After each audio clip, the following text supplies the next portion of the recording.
ধর্মের নামে রাজনীতি করছে বর্তমান সরকার, রামের নামে হিংসা ছড়াচ্ছে শাসক দল। বিস্ফোরক মন্তব্য গৌরব গগৈ। বর্তমান সরকার ক্ষমতায় আসার আগে দেশের জনগণকে প্রতিশ্রুতি দিয়েছিল দ্রব্যমূল্য, বেকারত্ব দূর, শিক্ষিত যুবক যুবতীদের চাকরি প্রদান সহ বিভিন্ন সমস্যার সমাধান করে দেবে। কিন্তু বাস্তবে তার উল্টো। উন্নয়নের নামে হরি লুট চলছে গোটা দেশে। সাধারণ মানুষকে ধোঁকা দিতে ধর্মের নামে রাজনীতি করছে বিজেপি। আগামী লোকসভা নির্বাচনে দেশের জনগণ এর সঠিক উত্তর দিবে। বিধায়ক মিসবাহুল বলেন, বিজেপির ওয়াশিং মেশিনে কিছু নেতা চলে গেলেও 2024 লোকসভা নির্বাচনে ফের কংগ্রেস ক্ষমতায় আসবে। বিধায়ক মিসবাহুল বর্তমান সময়ে শাসক দলের সঙ্গে টেক্কা দিতে মমতা ব্যানার্জি, অরবিন্দ কেজরিওয়াল, সমাজবাদী পার্টি সহ অন্যান্য দল কংগ্রেসের সঙ্গে হাত মিলিয়েছেন। এছাড়াও বরাকের বেকারত্ব ও লোকেল সুপারি নিয়ে সরকারের সমালোচনা করেন কাটিগড়ার বিধায়ক খলিল উদ্দিন মজুমদার।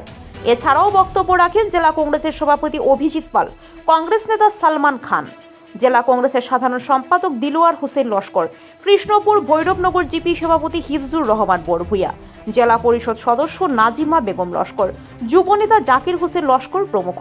কালাইন থেকে আব্দুস সুবাহান লস্করের প্রতিবেদন। সচেতন হব লাগিব। বিজেপিয়ে কয় তোমালোকে কংগ্ৰেছ সভালৈ নাযাবা। খবৰদাৰ যদি তোমালোকে কংগ্ৰেছ সভালৈ যোৱা, তোমালোকে অৰুণোদয় আঁচনি নাপাবা, তোমালোকে 2000 টকা নাপাবা, তোমালোকৰ ঠাইলৈ আমি পুলিচ পঠাই দিম, CBI লগাম, ইনকাম টেক্স লগাম, CID লগাম। ভয় খুৱাবলৈ বিচাৰে। আজি এই পৰ্টেলবোৰ আহিছে।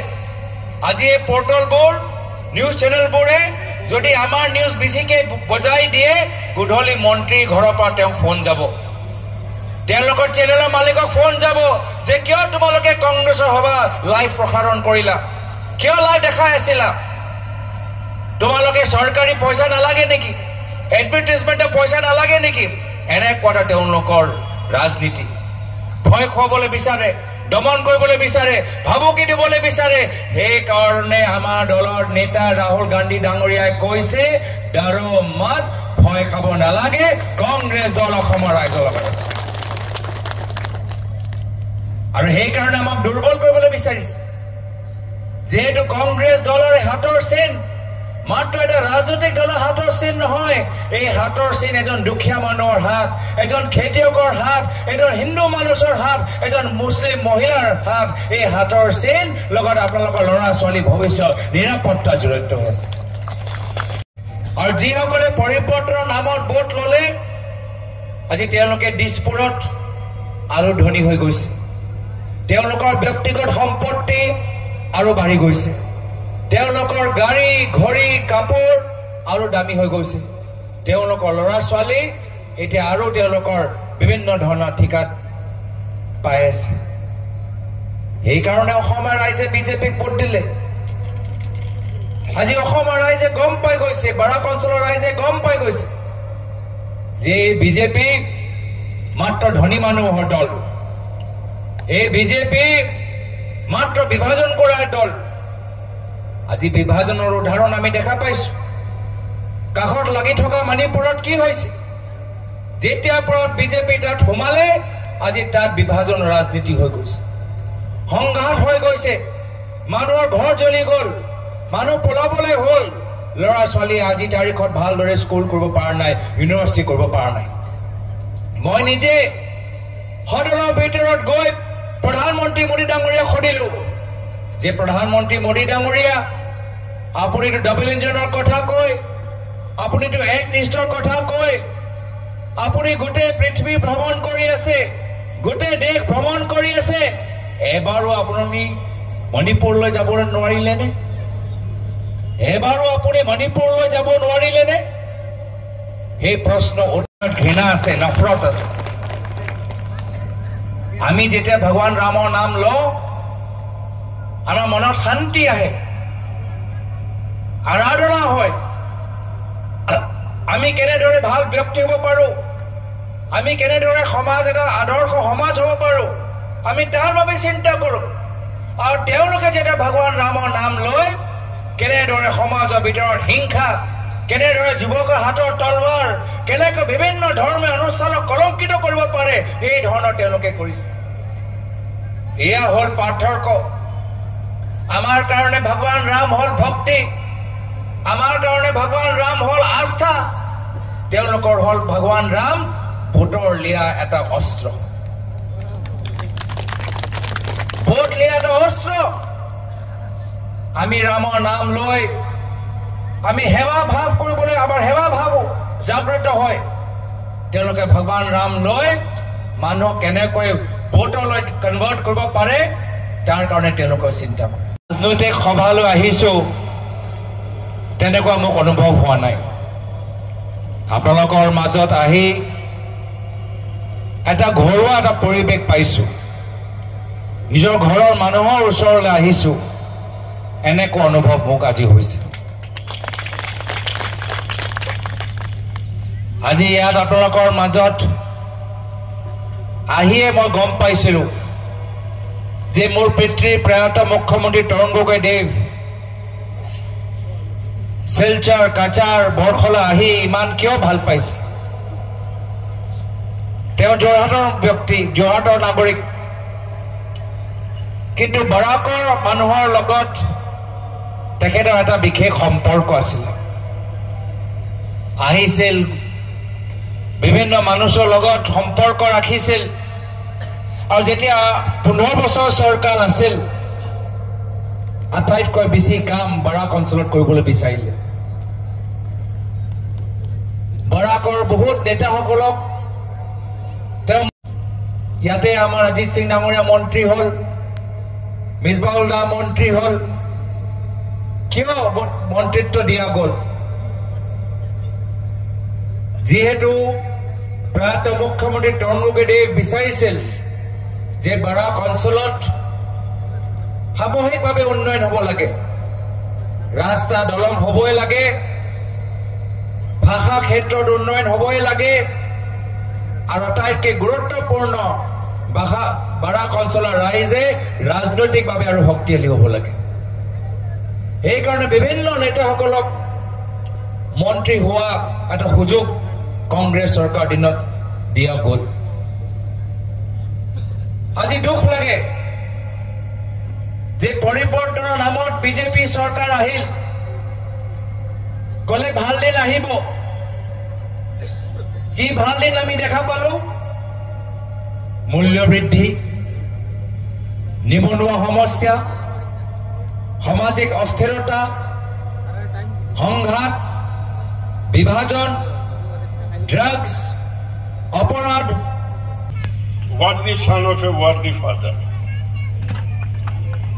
আমরা খুব আশাবাদী যে আমাদের আসামের ভবিষ্যৎটা উজ্জ্বল।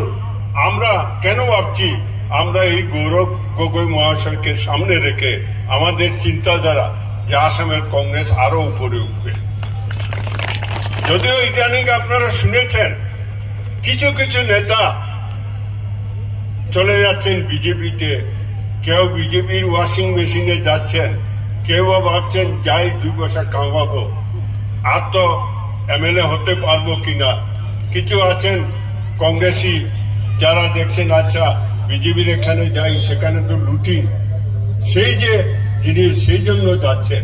কিন্তু আমরা বিশ্বাস আগামী 24-এ ভারতবর্ষে আবার কংগ্রেস ফিরে আসবে, এবং পরবর্তী 26-এ হয়তো 26-এর আগেই আসামে নির্বাচন। শুধু এক বিধায়ক ছিলেন, সেই এক বিধায়ককে নিয়ে রাহুল গান্ধীর নেতৃত্বে সেই তেলেঙ্গাতে আজকে আমরা যথেষ্ট সংখ্যক মেজরিটি নিয়ে ক্ষমতায় আছি। সেইটা ইতিহাস, এই তো কয়েকদিন আগের কথা। আজকে মমতা ব্যানার্জি বাধ্য হয়েছেন কংগ্রেসের সঙ্গে সিট অ্যাডজাস্টমেন্ট করতে। ঠিক ইউপির মুলায়ম সিং যাদব ছেলে, তিনি বেশ কিছু নাটক করেছেন, কিন্তু শেষ পর্যন্ত তিনি ডিক্লেয়ার করেছেন আমি রাহুল গান্ধীর সঙ্গে থাকবো, কংগ্রেসের সঙ্গে করব। সিট অ্যাডজাস্টমেন্ট হয়ে গেছে। বিহারে লালু প্রসাদ যাদব এখনো তিনি অ্যাক্টিভ, তিনি কংগ্রেসের হাত ধরেছে এবং কংগ্রেসের সঙ্গে আছেন। সবচেয়ে বড় চালাক ভারতবর্ষের পলিটিশিয়ান দিল্লির মুখ্যমন্ত্রী, যিনি এইভাবে করেন, তিনি খুব কংগ্রেসকে গাল দেন, কংগ্রেসকে খারাপ পেতেন, কিন্তু তিনি বাধ্য হয়ে কংগ্রেসের সঙ্গে হাত মিলিয়েছেন দিল্লিতে। শুধু দিল্লিতে নয়, পাঞ্জাবেও। এবং গৌরববাবু একটা চিন্তা করেছেন যে এই সময় হয়তো আমরা কংগ্রেসী যারা লোক আছি আমাদের মনোবল হয়তো ভেঙে যাবে। তিনি এই জন্য একটা জটিকা সফর এখানে করেছেন। 2 দিনে 3 ডিস্ট্রিক্ট ঘুরেছেন, বেশ কয়েকটা মিটিং অ্যাটেন্ড করেছেন। আজকেও সারাদিন কংগ্রেস অফিসে ছিলেন। আমি উনাকে কংগ্রেস অফিসে রেখে আমি এই মিটিং এ এসেছি। এই যে জটিকা সফর কম সময়ের মধ্যে আমরা যারা কংগ্রেস কর্মী আছে আমাদেরকে মনোবল বাড়াবার জন্য। আপনারা বিগত কয়েক মাস আগে ভারতবর্ষে 4টা স্টেটের নির্বাচন হয়েছিল। 3টা কংগ্রেস হেরেছে, কিন্তু কংগ্রেসের ভোট 40%-এর উপরে। আর যেটা আমরা সাউথ ইন্ডিয়ার যে জায়গা আমরা লিড করেছি, জিতেছি, মন্ত্রিসভা করেছি, সেই জায়গায় ল'ৰা ছোৱালীবোৰ শিক্ষিত কৰা বৰাক অঞ্চলত বহুত কাম কৰিবলগীয়া আছে। ডিভোটৰ সমস্যা ডাঙৰ সমস্যা। NRCৰ পৰা বহুত মানুহ বঞ্চিত হৈ এতিয়া আধাৰ কাৰ্ড তেওঁলোকে পোৱা নাই, ৰাচন তেওঁলোকে পোৱা নাই। সেইখিনি কাম কৰা। 2000 টকা তোমালোকে দিছা, যদি এমাহৰ ভিতৰত 2বাৰকৈ গেছ চিলিণ্ডাৰত গেছ ভৰাই এই 2000 টকা তাতে নাইকিয়া হৈ যায়, তাতে নাইকিয়া হৈ যায়। এই 2000 টকা আজি তাৰিখত যিদৰে মূল্য বৃদ্ধি হৈছে, এই 2000 টকা কাম নাই। কিছুমানে 2000 টকা পাইছে, বহুতে পোৱা নাই। আজি শ্ৰদ্ধা ৰাইজ এইখিনি কাম কৰক। ফৰেনাৰ্ছ ট্ৰাইব্যুনেলত বহুত আমাৰ কাম গতিশীল হ'ব লাগে, সেইখিনি হোৱা নাই। আমি ন্যায় বিচাৰো। আমি অসমৰ ভিতৰত এজনো বাংলাদেশী মানুহ নিবিচাৰো, কিন্তু কোনো ভাৰতীয় নাগৰিকৰ ওপৰত আজি অত্যাচাৰ হ'ব নালাগিব।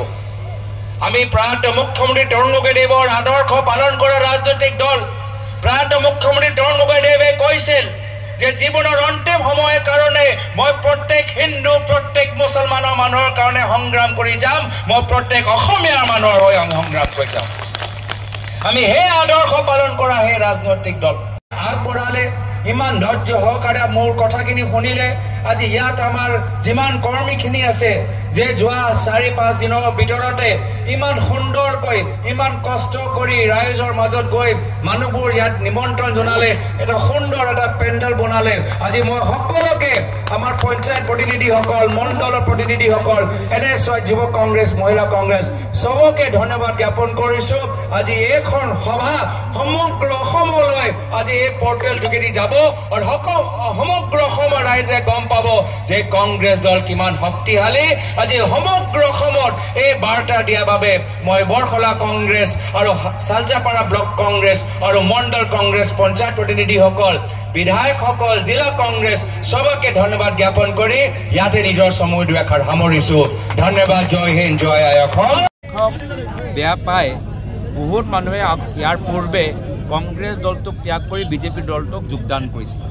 এতিয়া যিজনৰ পৰা পলাবলৈ বিচাৰিছিল, এতিয়া সেই বেমাৰীটো আকৌ এতিয়া আহি গৈছে। বিষমবাদৰ বেমাৰী, চৰকাৰে চবে ভিতৰত সুবিধা নাপাব। তো সেইকাৰণে আজি বিজেপি দল যিদৰে নাৱৰ ভিতৰত বেছি মানুহ উঠি গ'লে এই নাওটো ভাঙি যায়, ডুবি যায়, সেয়া অৱস্থা ভৱিষ্যত বিজেপি দলৰ হ'বলৈ গৈ আছে। কংগ্ৰেছ দলৰ ইতিহাসত যেতিয়া আমি বিৰোধিতা কৰিছোঁ, আমাৰ লগত বেছি মানুহ নাছিলে, আমি কম মানুহ লগতেহে কংগ্ৰেছ কৰিছোঁ। হিতেশ্বৰ শইকীয়া, প্ৰয়াত হিতেশ্বৰ শইকীয়া দেৱৰ দিনতো কম মানুহৰ লগত কংগ্ৰেছ কৰিছোঁ। প্ৰয়াত তৰুণ গগৈদেৱৰ দিনত কংগ্ৰেছ যেতিয়া বিৰোধিতা কৰিছিল, কম মানুহৰ লগতে কৰিছিল। তো আমাক চৰকাৰ গঠন কৰিবলৈ বা বিৰোধী দলৰ ভূমিকা গ্ৰহণ কৰিবলৈ বেছি মানুহ নালাগে।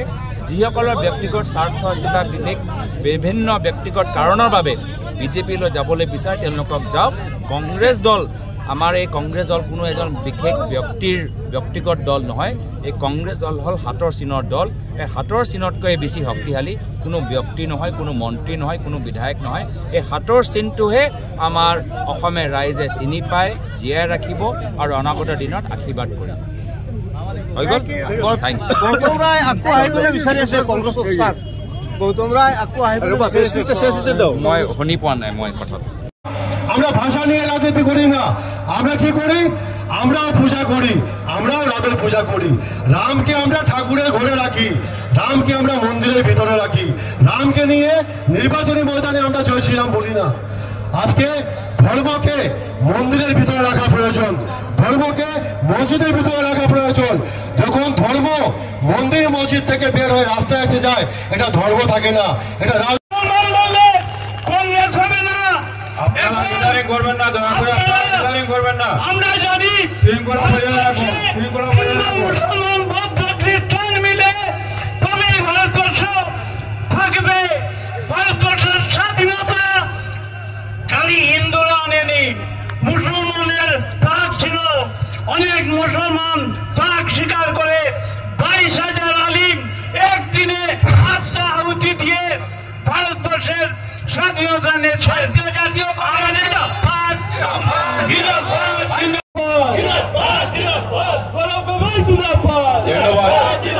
এখন আমাদের সভাপতি সংক্ষিপ্ত ভাষণের মাধ্যমে দিয়ে সবার কাজ সমাপ্ত করুন।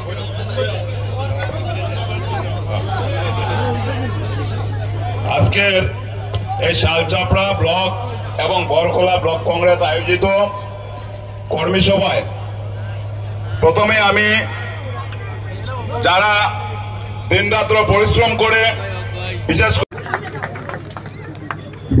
বিধায়ক এবং আজকে অভ্যর্থনা কমিটির চেয়ারম্যান উনাকে একখানা উত্তরীয় দিয়ে বরণ করছেন মহিবুর রহমান মন্ডল কংগ্রেস, জনাব সলমান খান চেয়ারম্যান রাজ্যিক সংখ্যালঘু বিভাগ, জেনারেল সেক্রেটারি সুলতান।